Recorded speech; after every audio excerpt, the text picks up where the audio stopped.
उत्तर प्रदेशमधल्या मथुरेत पहिलं राष्ट्रीय गाय संस्कृती संग्रहालय उभं राहणार आहे।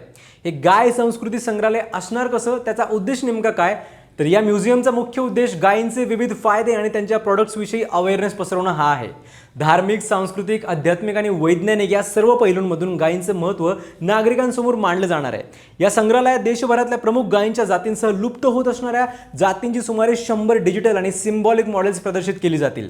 दूध आणि त्यापासून तयार होणारे दही, चीज, तूप यांसारखे प्रॉडक्ट्स, दूध उत्पादन वाढवण्याच्या टेक्नॉलॉजीची माहिती आणि पशुपालनातल्या सायंटिफिक मेथड्स यांचंही सविस्तर प्रेझेंटेशन असेल। म्हणजेच हे म्युझियम फक्त श्रद्धेपुरतं मर्यादित न राहता कृषी अर्थव्यवस्था आणि डेअरी उद्योगाशी संबंधित माहितीचं एक महत्त्वाचं केंद्र ठरणार आहे।